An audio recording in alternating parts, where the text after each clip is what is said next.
Welcome to Gator Bytes, the official business podcast of the Maryland Davies College of Business. I'm your host, Miguel Gomez, and before we begin, we'd like to ask you to follow us on our social media channels at Instagram, Facebook, Twitter, the platform formerly known as Twitter, actually now it's X, and on LinkedIn as well.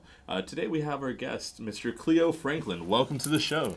Thank you so much, Miguel. I appreciate the opportunity of being here and look forward to chopping it up with you on Gator Bytes. Right on. Well, just to give our audience a little bit of background, you are part of our school community right here. I'm currently an MBA student, and Yes. you're also a corporate fellow.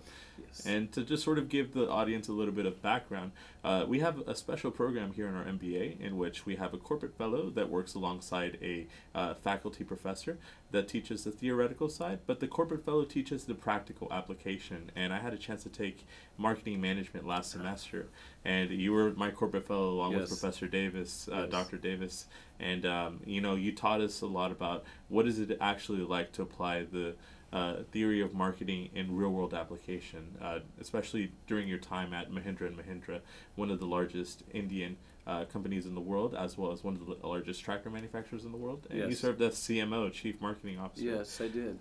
But in order to sort of get to know your story and how you broke down those barriers, I spent some time reading your book, Coffee with Cleo. Oh, did you really? Yes. You humble me. Thank you so much. I- I appreciate that. I did, and I think that that's the best place to start in terms of getting to know your story and Right.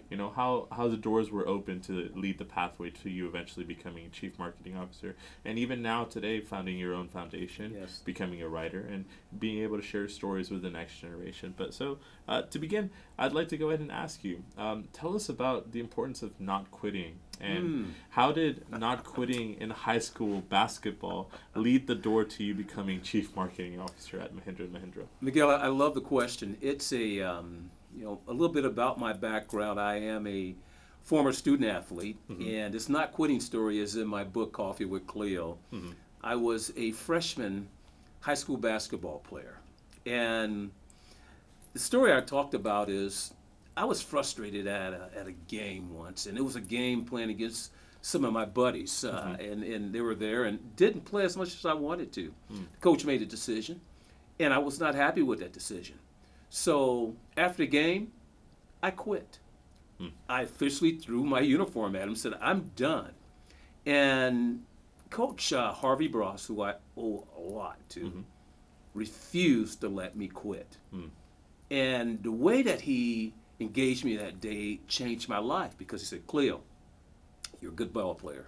I know you're upset about today, but don't judge today on where you'll be tomorrow. And I'm not going to let you quit. Now, when you talk about not quitting, I think it's important that we all know that challenges, hurdles come our way that makes us very frustrated and we give up. Yeah. But in the story that I've told, that sometimes you need someone who is not going to let you quit. And that's what I was blessed to have, is Coach Harvey Bross, not let me quit. And I go into depth about the fact that you need to surround yourself with people who are like-minded like you, that when it gets tough and you want to forego some things, it's always good to have someone that will always spur you on, to make sure that you don't lose focus and don't quit. Because sometimes we do want to quit. I don't care who you are, what profession. But by not quitting, I ended up becoming a all-time leading scorer at Muscatine Community College and Herald basketball player. I went to Morningside University, Hall of Fame athlete, Division II, made all these accolades and even made a CBA team. But that being said, if I would have quit, I would have never been able to have an illustrious and decorative basketball career. But if I didn't have someone like Harvey Bross, I don't think I'd had the opportunity to be sitting here talking with you about being an adjunct professor as a senior corporate fellow, or being an executive in the agricultural industry. But because of the fact that sometimes if you want to quit, have that network that's going to be there to support you, such that you do not quit, because we need that extra support. I think that's so important, and just having someone to be able to tell you it may get hard sometimes, but it's not the time to quit. That's right. And you have to sometimes get through the difficult parts to get to the sweet parts. I think that's something that I feel is a common theme in your book. I spent the morning for the last 2 weeks going on the treadmill and actually reading your book as I was doing my workout. So, when I got to the chapter "Don't Quit," I was like, "Nah, I gotta keep running now." You better keep running. Oh my goodness! But other than that, it serves as a good reminder to understand that we're always going to have challenges throughout our lives, but it's important to have someone that tells us that yes, we can persevere, we can Right. overcome, and that this is not forever. This is only momentary, and today looks much different. Tomorrow looks much more different than today. Absolutely. And again, I know the common adage is don't quit. It's important that you tell yourself, but sometimes you need that additional support to have in with you that's along this tough journey that says, you know what? Just when you have that little bit of fear and doubt and uncertainty, they're telling you, no, don't quit as well. That way you double up on the fact that you're going to be committed to something, because you'll lose out on blessings when you quit. I agree. And I think that those blessings takes us into places where we may not see Yes, ourselves. absolutely. And I think that leads into my next question. Sometimes we face imposter syndrome. This is something that a lot of us face as first-generation college students. Yes. And more often than not, we may be in rooms sometimes where we may be untraditional candidates, or Right. we may be individuals who don't necessarily fit the mold. From your professional career, what are some stories where you faced situations like that, challenges, and how did you overcome them? Well, many challenges. I would say that during my tenure, I worked for John Deere for 21 years, and Case New Holland, I was Vice President of Sales and Operations for North America for 2 years. And again, from 2011 to 2019, the Chief Marketing Officer, and of course, I was Vice President of course, all Latin America and Brazil, as well as Mexico. But that being said, there were not a lot of, I can say, African Americans in my industry with that type of P&L responsibility, but also business responsibility at a level where you had good accountability and responsibility, not just for the business, but the people that work for you as well. Mm-hmm. So let's get to it. When you talk about imposter syndrome, I never felt like I didn't belong, irrespective or irregardless of the fact that there were not people who looked like me. But what I do want to tell you is that there were people that felt that I didn't belong, okay? It wasn't whether or not I felt I didn't belong. I'm a very confident person. But those people, the naysayers, the people that really wanted to, I want to say, sow seditious seeds of doubt or judge you on lessening your character, your performance. I realized that from the beginning, I had to perform and to be consistent and not have, and really operate with a very lower margin of error. Now, that may be unrealistic, but that was the case. And so I was in the business of proving people wrong, okay? Now, if they felt I didn't belong, I'd made sure I would prove them wrong. And one of the things that helped me overcome some of those challenges is that I'm the type of guy that if you're going to ask me for 1x return, I'm going to give you 4 and 5. I'm going to over-prepare. I'm going to basically over-plan and not show that I understand my business, but have command of my business so that when it comes to performance, there's no doubt of my capability and ability, because you cannot fake performance. And so throughout my career, there were times where I'll tell you, for example, working at Case New Holland, many dealers came up to me and said, hey, you know what, I've never seen an African American in agriculture. And what I did was use that as an opportunity to educate and inform them. Well, let me tell you something. Let me tell you about my family's history. Let me tell you about some of the history of black African American farmers. Let me tell you about farmers across the globe who are not just Caucasian, but many people of many different cultures and races farm. And so, as not being offended by that comment, I would take it as an opportunity to educate and inform, and also showcase some of my own personal experiences, of course, through my mother's and father's legacy, because both grew up in rural America and small farms as well. So, as I end, your question, you talk about the fact of imposter syndrome. I think it's important that it's not whether or not you belong, it's whether or not you're going to stay where you are. And if you're going to stay where you're going to be working at or performing, I think that you really need to take command of that and own it and outperform and outpace anyone, so that when it comes time to whether or not they question you, your performance is never questioned. Wow. And that's always served me well. And I think that that really speaks back to both of your experiences growing up with your father, but also whenever you were in your athletic career in basketball. It takes a lot of dedication and perseverance to be able to prepare and be ready for that moment. And once you're given that moment, you have to be ready to execute by being able to show the naysayers that you can do it, that you're capable. And going back to your family, I believe it was Keaton County, Arkansas, correct? That's correct. Keaton County, Arkansas, Keaton County Township, yes. So it started there, Right. but eventually your family's story leads to you working internationally, and I think Yes. that that's so fascinating. Many of us look beyond the borders to dream of a career internationally, but you actually went out there and achieved it. If you had to give out any advice or just some perspective, whenever you worked for one of the largest tractor manufacturers in the world, Mahindra & Mahindra, Yes. it was not only an international company, but you worked at a major Indian conglomerate and Right. that had an international presence. Did you ever face culture shock whenever you were abroad, and did you broaden your horizons whenever you were Right. abroad? You know, one of the things that I talk about in my book, and I think it's just the way that I'm wired. I'm very curious. I'm a curious, long-time student learner. I love learning. I love embracing things that are different. I'm a variety seeker. And diversity is really understanding things that are unlike me. It doesn't mean that they're better or worse. It just means they're different. And that's something that I gravitate to like a moth to a flame. Working for Mahindra, which of course is Indian owned, but yet and still very global, over 100 companies in 100 countries. Working for Case New Holland at the time, that was owned by Fiat in Italy, an Italian owned company, but very global company. John Deere, working there, a US owned company, but very global. All these companies were global, but my travels across the world helped me understand this. It's not where you are, it's what you understand and bring to where you're going. And what that did for me is this. Before I went and worked or spoke or ran a business across the country, whether or not it was in Brazil or in Australia or Japan, I did my best to truly understand the intricacies of the culture. And that's from people that actually worked there. That's from people that made mistakes, people that had successes, and also looking at some best practices across other businesses. That always served me well because taking those experiences, but also taking a perspective with an open mind to embrace the differences, because I think every culture has something that they can teach you.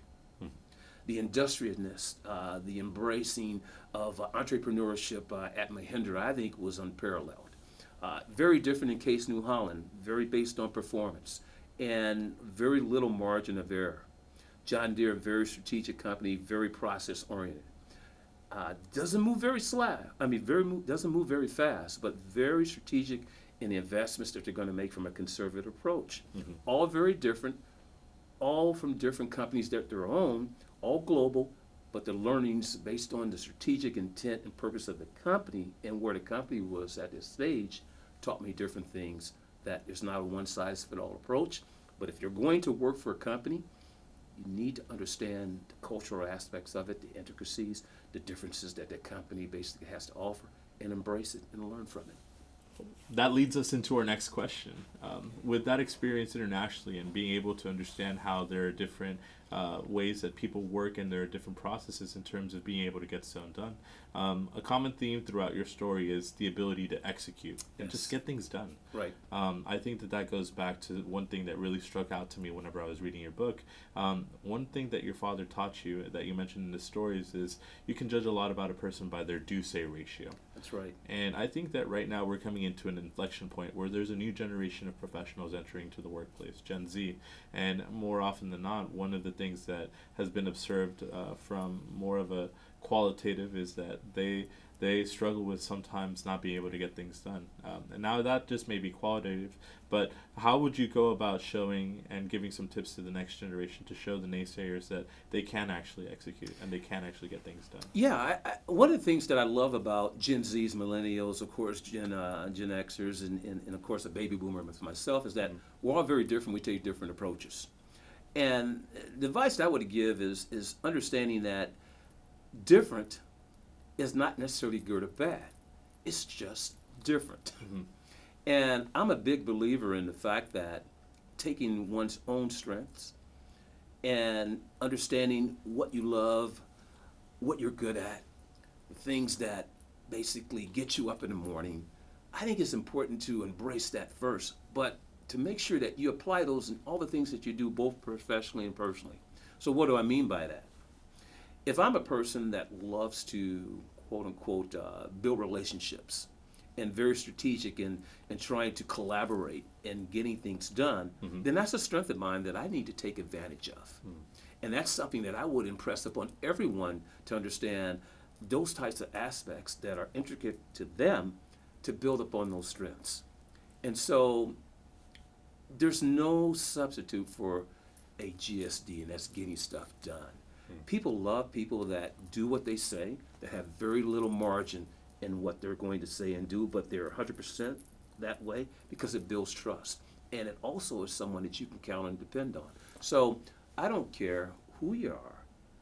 The people that perform are the people that are going to really win the day. Now, that doesn't mean you're going to make a mistake. That doesn't mean that some people may outperform you. But I would just share this.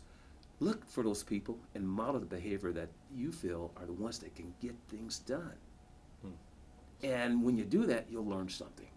And maybe there's a takeaway or two that you'll be able to basically take into your own process and how you do business. But there's no substitute for not getting things done. It sounds so straightforward, but sometimes we just struggle with that as young professionals who may be just used to saying yes to every request. But you have to just be very strategic about saying yes to everything left and right. No, I agree with you. I think it's not what you say yes to, it's what you really need to understand what you say no to. And you're absolutely right. Finding that balance for me, and I would share with anyone, is really understanding the things that matter to you. And what matters to you is where you're going to invest your time, your talents, and your treasures. And when you know what matters to you, then the things that don't matter become a second priority. In fact, they're not a priority. It becomes secondary to the things that are really going to be important to you. And so those are some of the things that I would say would guide anyone. And it's guided me in my life. The fact that what matters is what I'm going to always focus on. And sometimes it allows me to use a construct to say no, because the things I say no to really do not matter to me. Matter to me the things that matter to me, such as my family, my health, and my faith. Wow. It sounds like you have your priorities in order, and it sounds like you've learned a lot of lessons throughout your professional career and through your upbringing, and I think that leads us into our next question. You have the Franklin Leadership Foundation. You tell us more about your organization's mission, and how does it complement with your writing? That's a great question. I appreciate you. Thank you. The Franklin Leadership Foundation has been around since 2018. It is a foundation that I have in partnership with Morningside University. And the goal is to do one thing, and that's create future leaders today.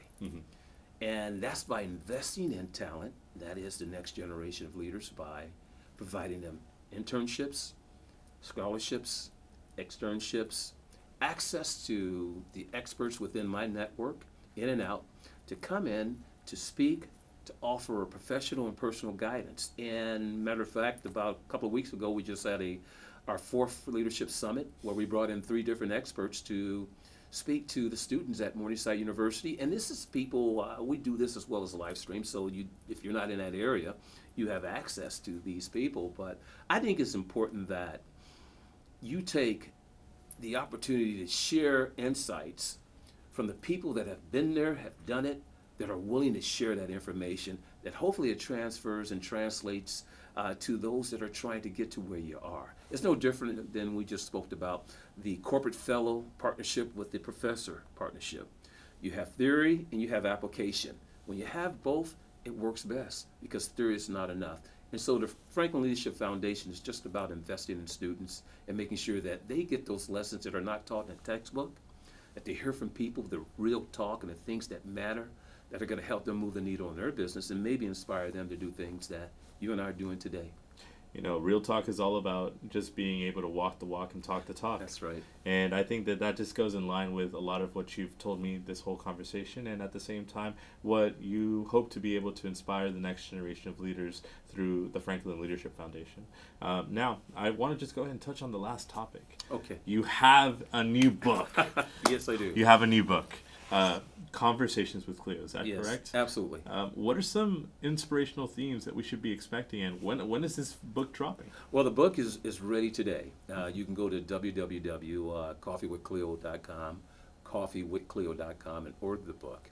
And that book it's my fourth book, and I'm very excited about it. The themes around that book is trying to provide meaningful, impactful lessons and experiences, not just through my life, but I have 5 other collaborators that have written stories and essays in this book that will give people a chance to think, to learn, and to truly go out and to apply their own life. One of the things that I think is important, that I'm not about, the management by meandering. Yeah. People want to have significant, purposeful, meaningful lives, and also a construct to be able to apply today. And so if you're looking for that, I think the books that I write, and especially Conversations with Cleo, provides a little bit of that. It provides that. It's not just your leadership book that has the 50-cent words in it. It has the $1 million experiences that anyone can read, understand, and apply with lessons that I say today, and not have to wait tomorrow, from those that have really been through it, those that have failed, those that have learned, and those that have experienced success. So it's a book full of real talk of experiences, and I hope that people will enjoy it. Conversations with Cleo. Well, thank you so much for sharing that with us, and thank you so much for coming on to our podcast today. Well, thanks so much, Miguel. I really appreciate it. Right on. Well, I've been your host, Miguel Gomez. This has been Gator Bytes, the official business podcast of the Maryland Davies College of Business. Remember to follow us on social media on Instagram, Facebook, X, the platform formerly known as Twitter, and on LinkedIn as well. Remember to take a bite out of business, and we'll see y'all later, Gators.